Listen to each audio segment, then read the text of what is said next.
All right, let's talk about one of the single most incredible things humanity has ever done.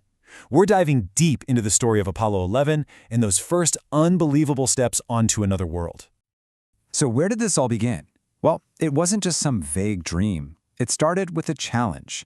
In 1962, President Kennedy basically drew a line in the sand. He didn't just suggest going to the moon. He framed it as the ultimate test of our energies and skills.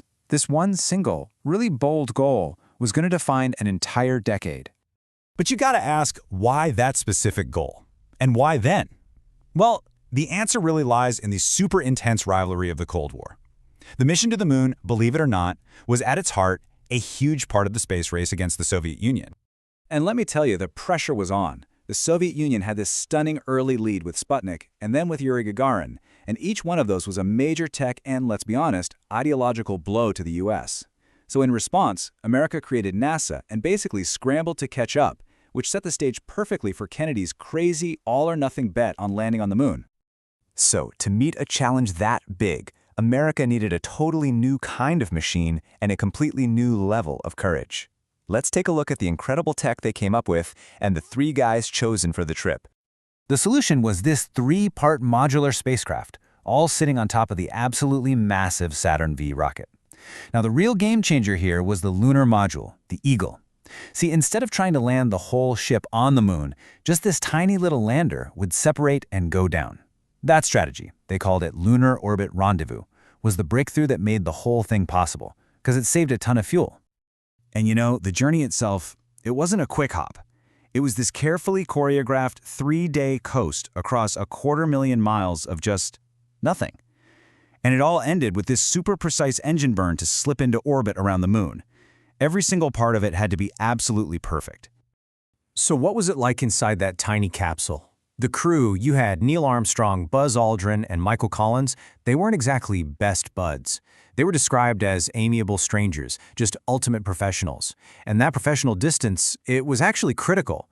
On a mission this complicated, where you're making life or death calls in a split second, a cool, efficient relationship built on respect was way more important than being friends. And this is where all those carefully laid plans smashed right into reality. The final descent to the lunar surface was, without a doubt, the most dangerous and nerve-wracking part of the entire trip. Just imagine this for a second. You're thousands of feet above an alien world, and all of a sudden, the computer that's supposed to be landing you just starts screaming alarms. The infamous 1202 program alarm meant the guidance computer was totally overloaded, a moment that could have, and maybe should have, forced them to abort right then and there. But a young engineer back in Mission Control gave them the go, so they pushed on. But the computer wasn't their only problem. Armstrong, looking out the tiny window, saw their target site was just a field of boulders. So he did the only thing he could do. He took over manual control, flying the lander like a helicopter, hunting for a safe place to land. And while Armstrong was hunting for a safe spot, the fuel gauge was just dropping like a rock. Mission Control's voice was in their ears, calling out the time they had left. 60 seconds. 30 seconds. When they finally touched down, they had less than 25 seconds of fuel left in the tank. And then, after a moment of what must have been the most tense silence in history, Armstrong's impossibly calm voice came over the radio. With those 7 words, hundreds of millions of people all around the world could finally let out a breath they didn't even know they were holding. The Eagle was on the moon. Right, so after all the tension of the landing, came the moment the entire world had been waiting for. This was never just about getting there. It was about stepping out into a brand new world. Almost 7 hours after landing, the hatch opened.